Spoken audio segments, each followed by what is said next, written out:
The FA Cups take centre stage, but there's still a Fantasy EFL game week to be played. Welcome to the Football Breakdown's Fantasy EFL Game Week 23 preview. I'm Matthew South. And I'm Ian Cooper.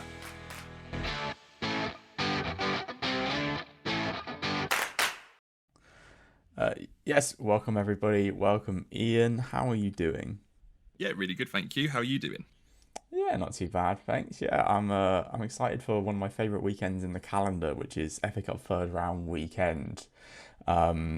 Just the Premier League Championship sides coming into the equation, some giant killings on the table. It's a exciting one, I feel like. What are your thoughts on it?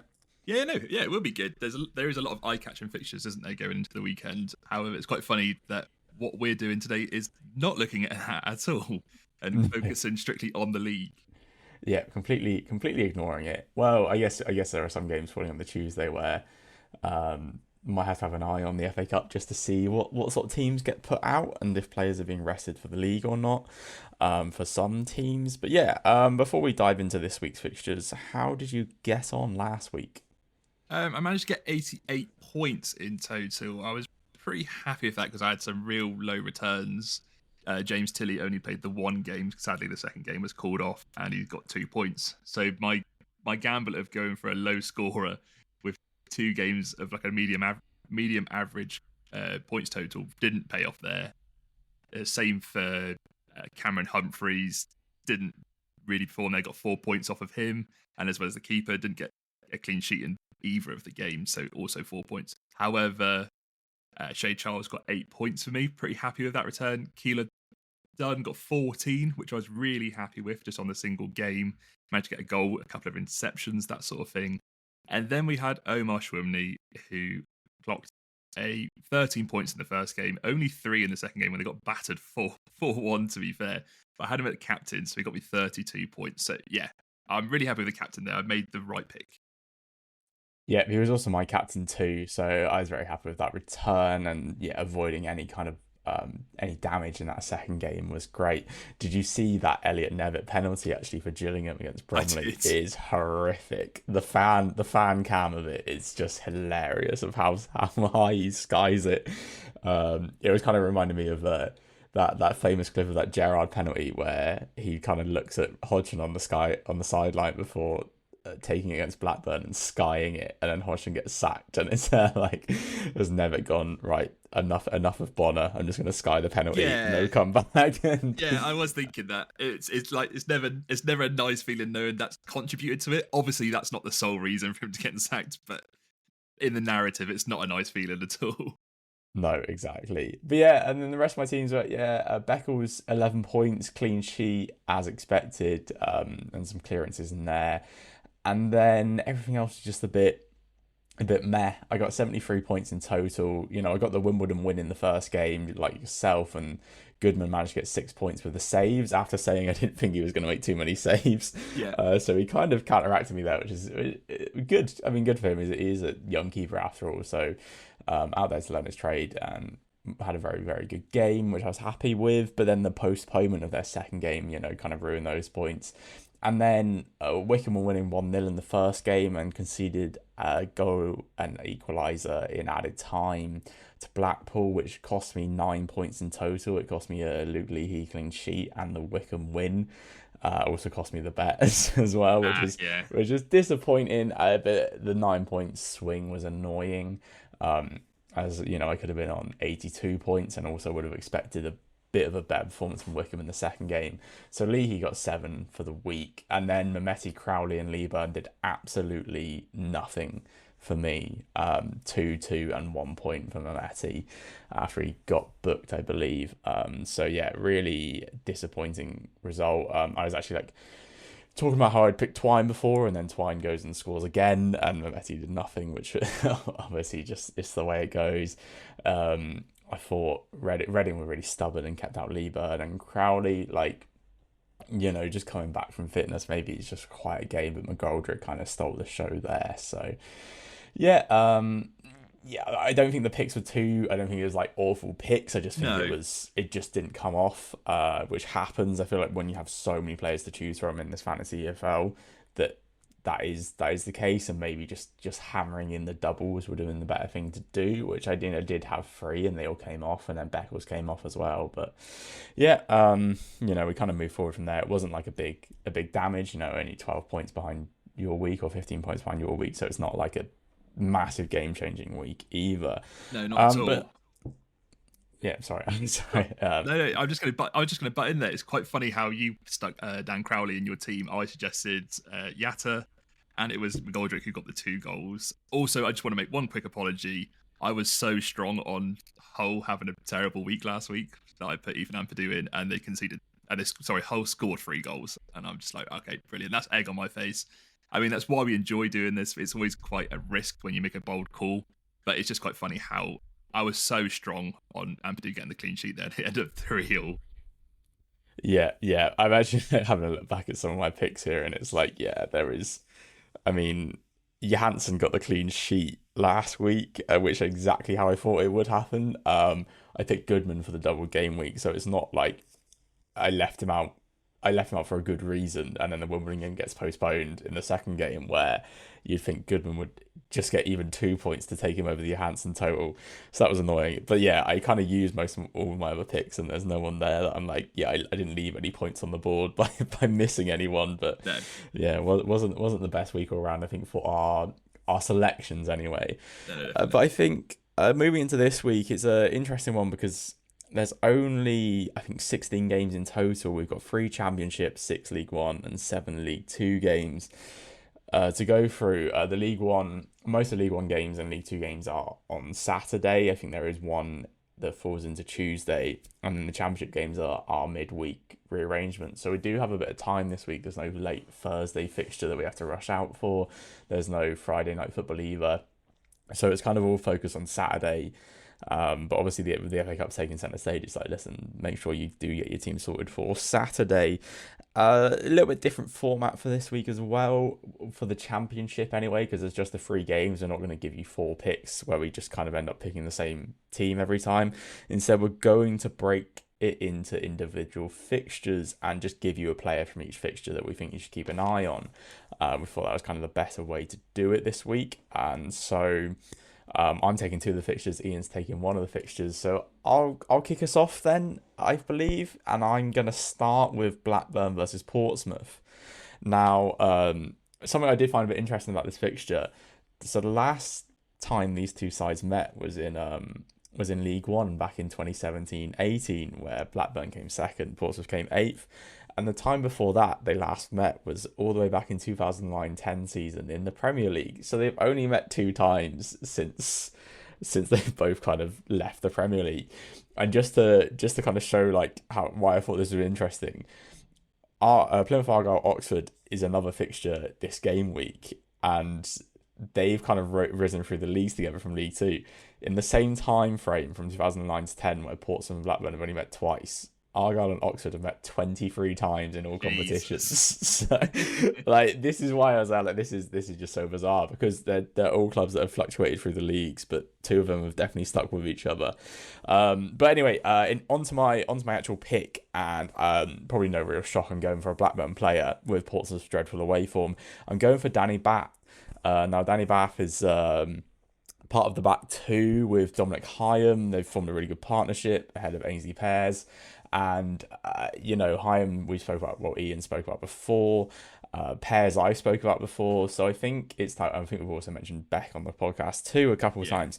So I thought it's time to give the veteran some praise here, because when you look at his per 90 stats, 1.25 blocks, 0.49 tackles, 6.74 clearances, his blocks and clearances are actually higher than Hyam's. He's getting more points for that. He's played a few less games, so it's not really showing up, but his averages are just beating out Dom Hyam for that. And he's also got 2 goals this season. He's scored, he's popped up in some important moments for Blackburn.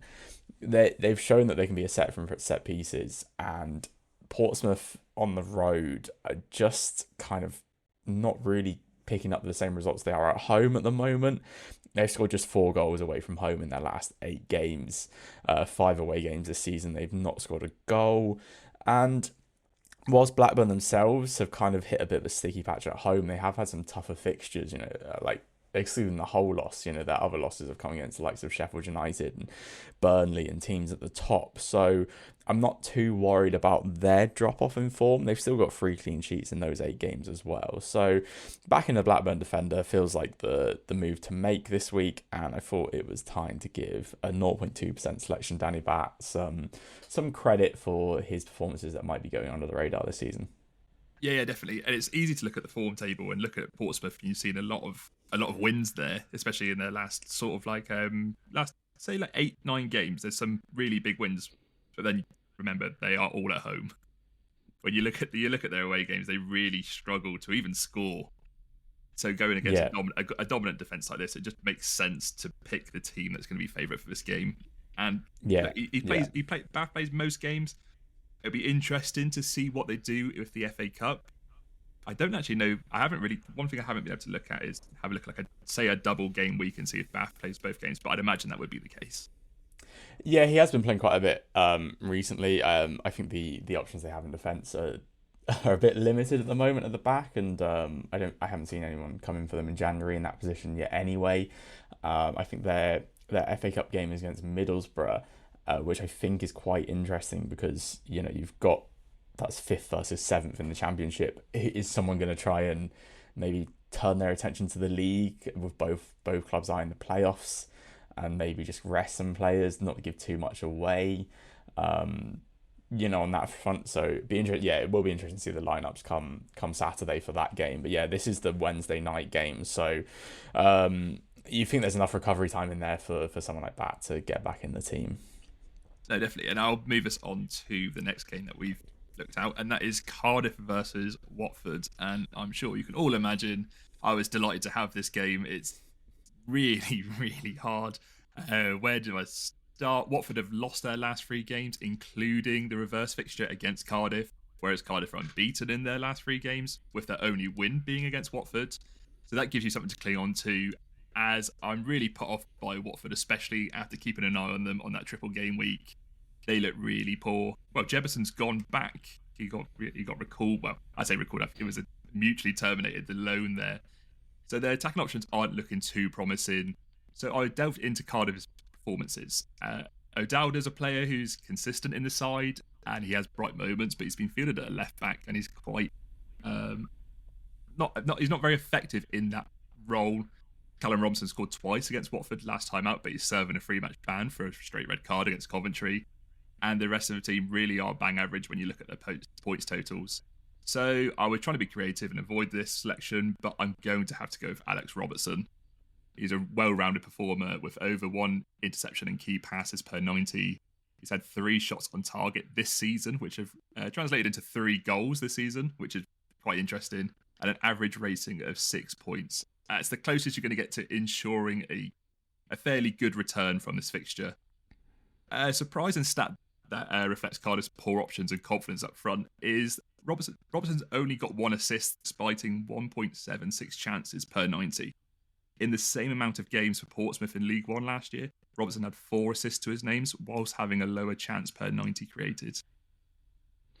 Yeah, no, I think that's a solid pick. Again, like you say, someone we spoke about before and someone we both like.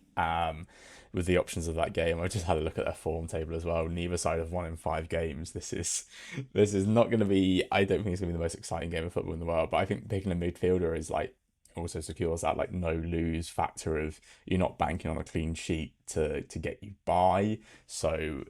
And you also don't necessarily need the goal. You can pick up the points the other way. So definitely a solid pick there. And then into the final championship game, it's Plymouth Argyle versus Oxford United on Tuesday night.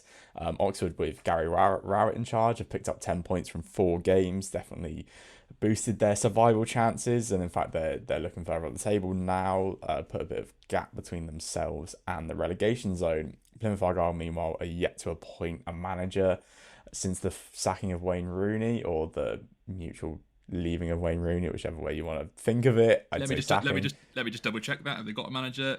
No, not yet. No news yet. No. 1:30 on Thursday afternoon. So listen, there's an FA Cup game for both sides ahead of this one, but you have to think that the attention is going to be on this game because it does feel like a really big game.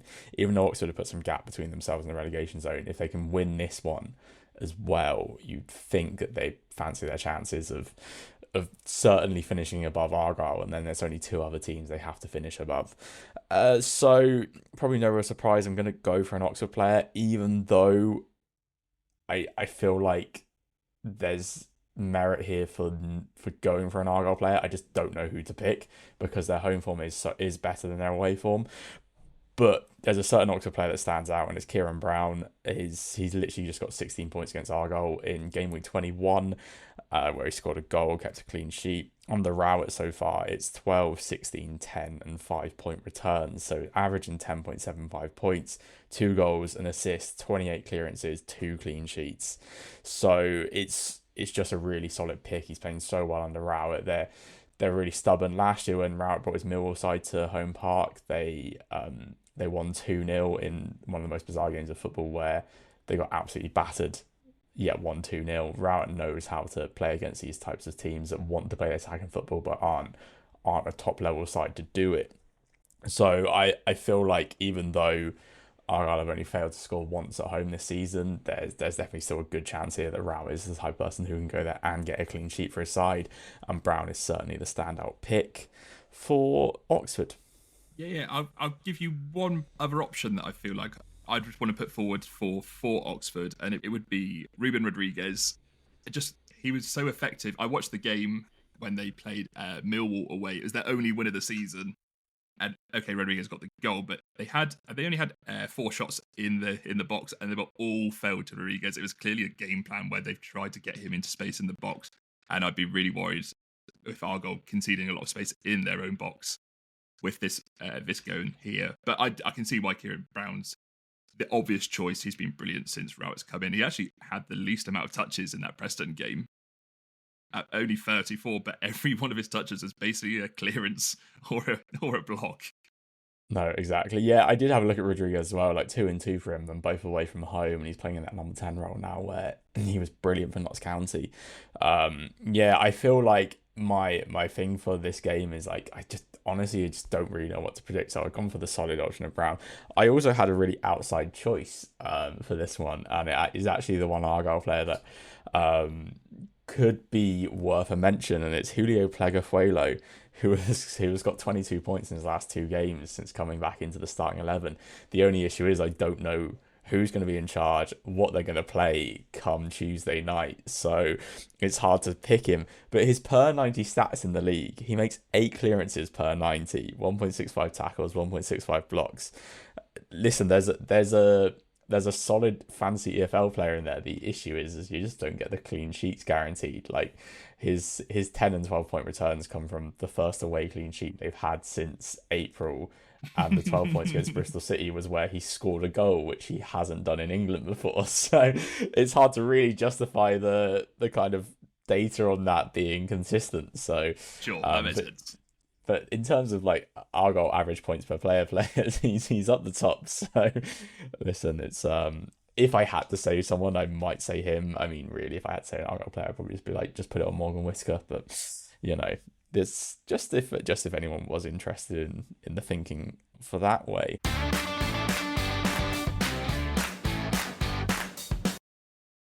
Okay, so back to the original format now, and we're going to move on into League One. So I'll kick us off with the goalkeeper pick for this week, and I've gone for Jacob Chapman from Huddersfield Town. Huddersfield are travelling to Shrewsbury, one of the worst teams in the league, not too high a goal threat.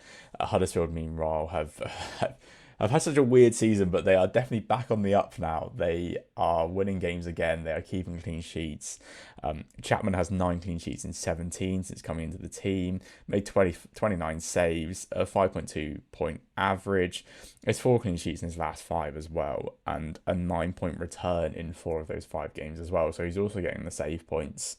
Away from home as well, seeing as they are away, it's 3 clean sheets in 4. So solid option. Huddersfield, one of the few sides who are, well, I say few sides, one of the sides who are navigating home and away fixtures almost at the same rate this season. They're not too fussed at whether they're playing home or away. They have the fourth best record in League One for both. So I think they should be too good for Shrewsbury here, and Chapman in goal just seems like a solid choice, and you could expect a 9-point return with a clean sheet and saves. Yeah, and I can see. I feel like it's going to be quite defensively popular. Defenders are going to be popular for this game week, and with the keeper, I'm going to say here, I've also gone Jamal Left. He's the obvious choice. And when I was looking at defenders for League One, I was looking between Huddersfield and Stevenage. And I'll move on to my pick. I thought you were going to go for Chapman, so I have gone for a Stevenage player. I'll waste no time. I was going for Carl Piagiani. Let's have a look. So I'm siding with Stevenage just because it is a home game. I know they haven't actually been that brilliant at home defensively, but I feel like they will be for this game. Piagiani's, he's one of the best scoring defenders with 168 clearances, a clean sheet coming in over 50% of the games he's played this season, and he's managed 22 shots this season, where 15 of them were headers from set pieces. So he's just so dominant.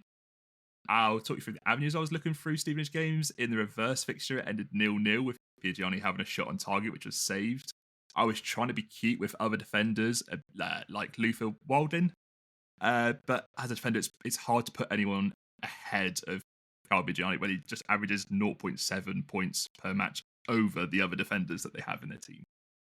Yeah, it's like the Crew Dimitri thing. You can try and pick another defender, but it's like there's no benefit from really doing it. You just want to pick the main one. And yeah, Piagiani makes sense. That Burton side, not very good at all. No. And you kind of thinking, even though a lot of their clean sheets come away from home, like you think at home they should be too good. They beat Bristol Rovers 3-0 recently at home. Like they've got form for keeping home clean sheets against those poor sides, Northampton, Leyton Orient when they were struggling. So that there is form in that. So yeah, I think it definitely makes sense.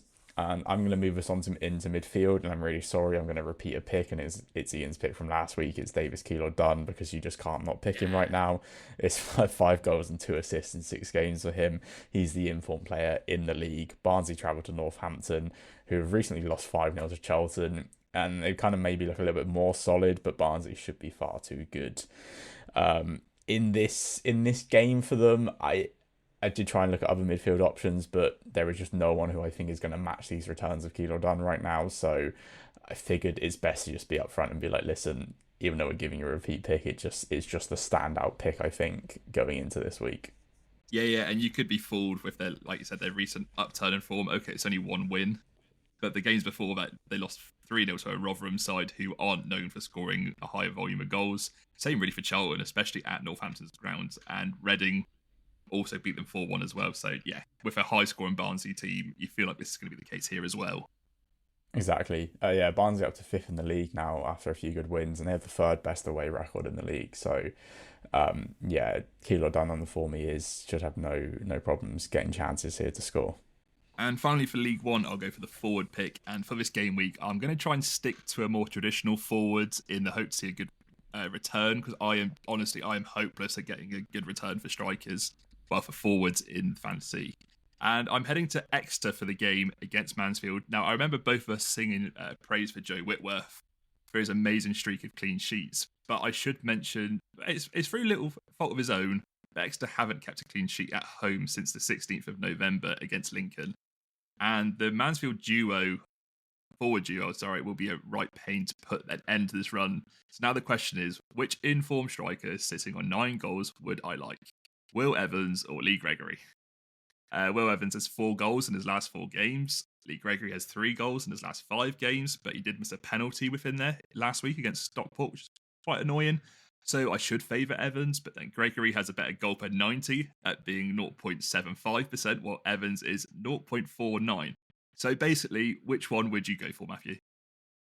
I personally would probably lean towards Evans, because I feel like Exeter's back 3 is a good matchup for taking the non-target forward, because Gregory's probably going to be occupied by Tristan Kramer, which is going to be a really good battle, and then you think Evans is going to be there to kind of reap up the fall downs, in that free space. That is personally my thinking, and I feel like looking at your face, you might be about to go for the opposite. Well, I have gone for the opposite. But it really is just a mix-up. honestly, there's no sort of like consistency for what types of teams they're playing on who scores. I can see why you've gone for the matchup, but there's been some games where I'm like, I don't get how Gregory's scored against a really dominant defense, and then he's the one that does score where it's normally Evans doing the running, which to get 9 goals whilst you're running in behind and almost sacrificing, being so selfish is really impressive as well. So I've gone for basically the pick is a Mansfield forward. Which one you fancy is really your choice, and whatever you feel like is going to be best off it here. Which Mansfield forward do you fancy that isn't Ben Waine? Oh yeah, exactly. Yes, poor Ben Waine. I do kind of back that definitely. I think one of their forwards is definitely a good option. Shall we move into League Two then? Yeah, and I've got the responsibility of picking a goalkeeper from League Two, and I'll be honest, I don't think many people in the league are going to be many people in our fantasy league are going to be picking a goalkeeper from League Two for Game Week 23. There's not much safety compared to other keepers, so I'm going to go a bit more left field, where I'm going to predict Glenn Morris for Gillingham is going to have a great week. I think he's going to have a lot more protection in front of goal with John Coleman coming in as boss, and I think he's going to immediately try to rectify the leaky defence, which did look promising in spells under Bonner at the start of the season, but they really struggled lately. And I get the Gillingham fans won't want to hear this from me, as they haven't seen anywhere near enough goals for their side this season. But I think it's much easier task at the start of Coleman's reign to shore up a defence than get a blunt attack to score more than two goals a game, especially when they've conceded 2 or more goals per 90 in the last, 4 games. And nearly forgot to speak about Fleetwood, their opponents. They don't travel that well in the league, and it's a game where I feel Coleman will produce a robust Gillingham side to try and control and maybe just edge it here. Yeah, I feel like this game fits almost at the perfect thing you want for picking a League Two goalkeeper, where, no offense to either side, it screams boring. Yeah. So, yeah. But it's I definitely get the thought process behind that. Be interesting to see how Pete Wild in charge, if that Fleetwood team starts to look any better. But yeah, I don't think he's ever kind of been one who screams goals either in charge of a side. He more screams, solidarity, and then forwards do your forward things. I don't think they have the forwards that are able to do that right now. But yeah, interesting pick. So my defender pick is going to be Ben Hennigan from Port Vale. So Port Vale faced Barrow this week. That's a Barrow side who have scored just 6 goals away from home all season. They don't travel well. Port Vale's form, like I said, has started to pick up a bit more. Well, they've got 1 win recently in their last game against Doncaster, but it was a good win, and I feel like they haven't really been losing too many.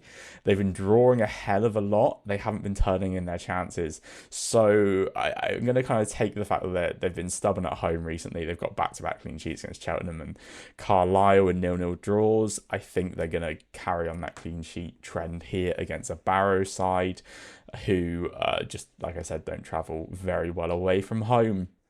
And for the Hennigan side of things, it's 47 clearances in 4 games for him. So I was kind of using this logic of, your 2 points for playing, your 5 points for a clean sheet, and then his clearance average recently would give him another 3 points if he was to get 10 clearances. If he can get up to 12 clearances, we're on 4 points. So we're looking at a 10-point game here, just going off of that. Obviously, that's not how things work, but that's kind of my logic in picking him. And then it kind of came down to, I wanted a Port Vale player because I like the matchup. Connor Hall I've used before, and he's always done me well, but Connor Hall is 0.6% selected, Ben Hennigan's 0.2% selected. So if you want that differential, if you want that alternative pick where, you're backing on someone maybe to just outscore the other one, they're very similar defenders, so Hennigan could be a shout on that front. It's not like a Dimitri or Piagiani case where one defender is just so much better than the other in the stats. They're actually really similar across the board. Just Hall has played more than Hennigan. So yeah, Ben Hennigan is the pick for me. Yeah, and I can definitely see how you're predicting the clearance stats. If you look at, especially the assists from this Barrow side, it's come from both of their wing backs. On the right hand side, Newby's got 5, and then Jackson's got 6 on the other side. So it is a you can see it's quite obviously they're going to be crossing balls in maybe from deeper areas, and that's just going to leave so many chances for an aerial dominant Hennigan to win the ball over. I believe they have Andrew Dallas, and Conor Maloney plays up there, but I'm pretty sure he's not going to be the one competing for these crosses. Yeah, they don't really have a physical tool striker to kind of get on the end of them. Telford and Akbar as well are options, and whilst they can finish crosses, if they're having to out jump Hennigan or Hall, I'm not backing them. No, not at all. And then I'll move us into the midfield pick for League Two. Matt, do you remember last time we spoke about Jack Lancaster? I don't think he had a great return that week, so it's redemption for the both of us. Jack's up to 7 goals and 7 assists this season. If you look at his recent form, Jack's only failed to score or assist in 1 of his last 8 games. And on top of this, Jack's a midfielder, so you get the points for interceptions, which genuinely can make your game week total look a lot better if a couple of your midfielders and forwards, a couple of your midfielders do pinch a couple of interceptions. Crewe are also really strong in scoring form, putting 3 past a pretty stubborn Carlisle side and 4 past a very strong Bromley defence. They face Swindon, one team I really can't work out under Holloway, but what I do know is that they haven't kept a clean sheet in the league since October the 5th. Yeah, solid pick. Yeah, that Colchester game where they drew 0-0 is the time we picked Lancaster and he didn't do anything. Very frustrating, but listen, yeah, I hope this finally pays off. The forward League 2 attacker, tried to think outside the box here. Listen, the obvious pick is Nathan Lowe. Interestingly, Lowe did spend a training session at Stoke. Oh, that was the funniest day. That was the funniest day because Walsall fans were terrified that he had been recalled.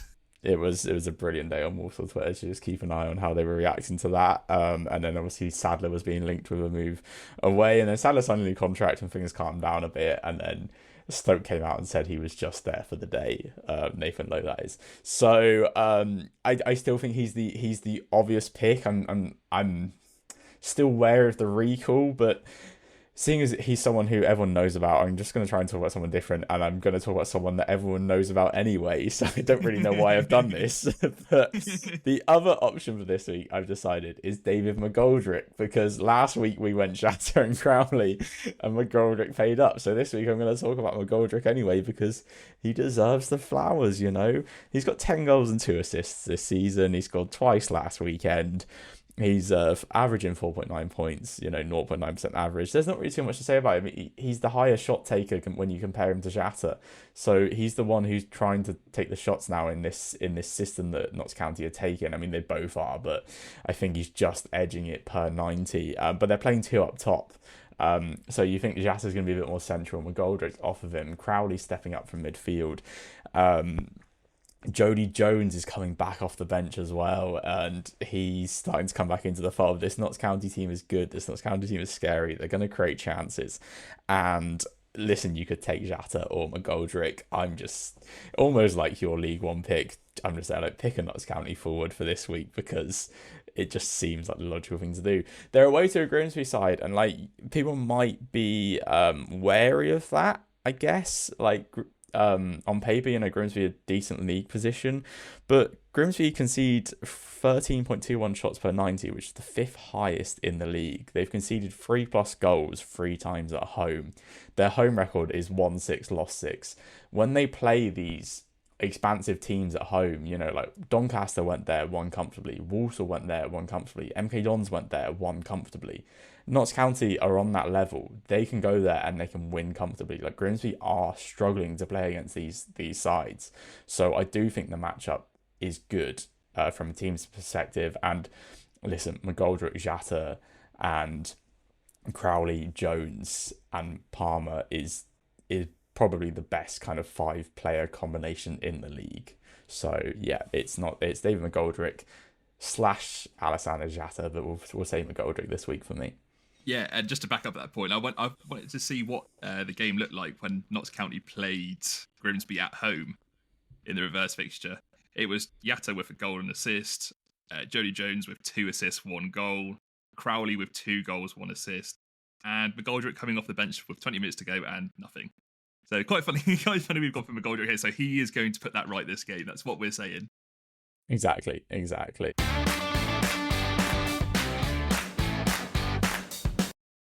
Yes, that rounds up our picks. Ian, do you want to take me into your sub 0.1% pick? Yep, it's a player that I've spoke about before, and he did really well for me when I picked him as some point one. I was going to go for a Stevenage defender because there was two options to go for at the sub point one. I'm pretty sure it's Nathan Thomas, and the other one's escaped my mind there. But I am going to go for a Blackburn Rovers defender. I am going for Owen Beck, who is 0.1 selected, average points of 5.9. They play home, as you said, to Portsmouth side. So, and he's basically the number one left back now. And if they do bring another left back, he plays left wing and has a really good chance of scoring or creating. His points totals have dropped off slightly, but as said, it was when with the tougher game weeks.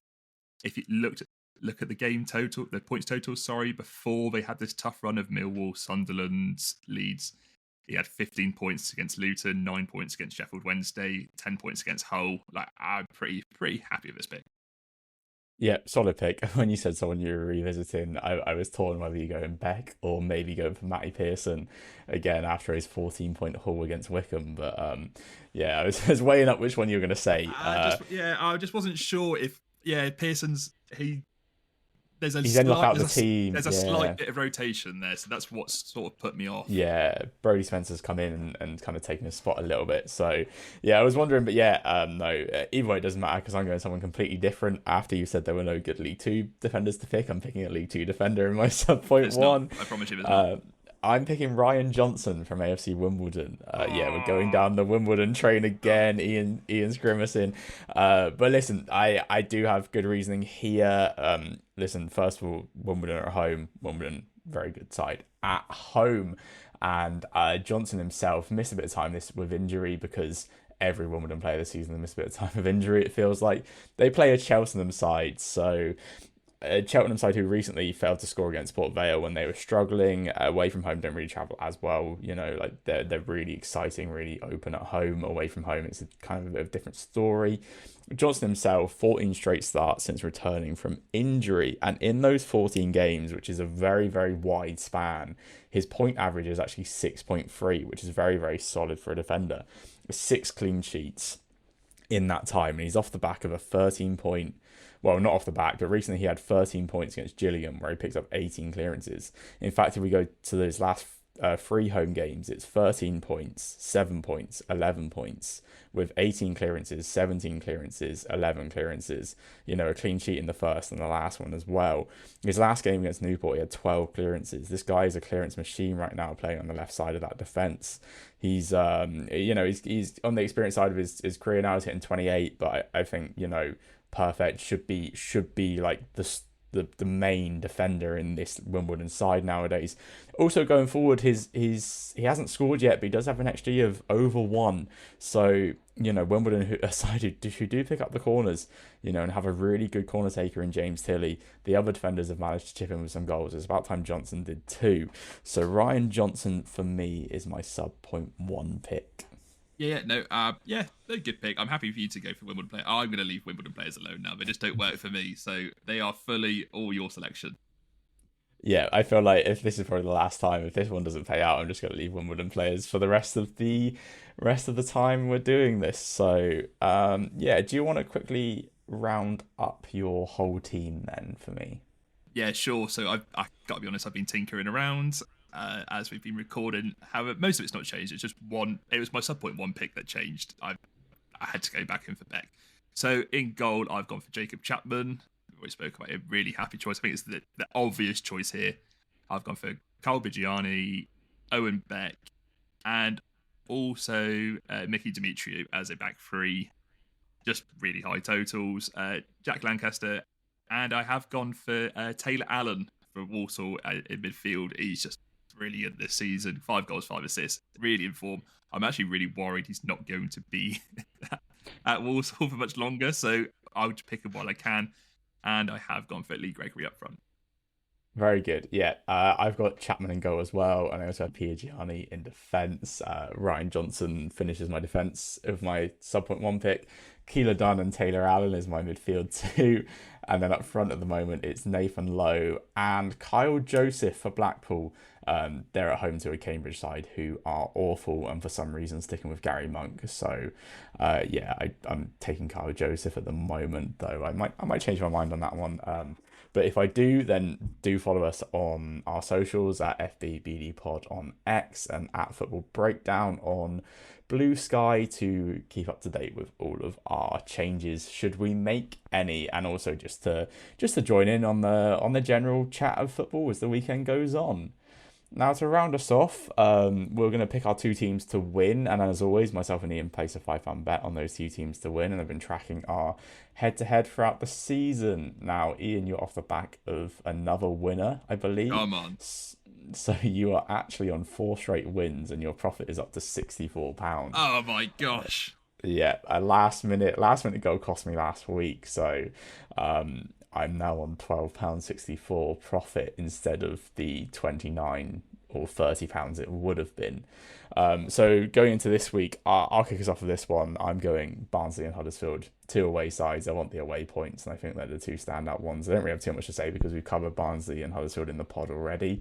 But yeah, two sides who are on form against two of the lower sides in the division. I think it's kind of I can see them being quite well picked this week, but yeah, that's what I've gone. My £5 only returns 13.67. Such is the odds for the two sides, even though they are away from home. And yeah, for my two picks, I have gone for two away teams as well. I've also gone for Huddersfield, and I've gone for Crew Alexandra against Swindon.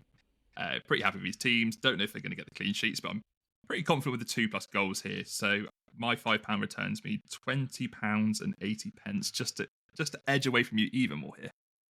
Very nice. Yeah, it'd be 5 in a row for you if you pull this one off. So yeah, I kind of need a win here regardless in the head-to-head. And yeah, that brings us to the end of the show. Yeah, nice. Hopefully we've covered quite a bit there for in terms of the shorter game week. So yeah, hopefully there's some good picks, some good players. Hopefully some better suggestions than the last few weeks. So yeah, but yeah, do keep up to date on our socials to see how we get on, and also share your teams with us as well if you think our picks are bad or good, or you want to suggest some different players. Right, thank you, Ian. Thank you, Matthew. Take it easy.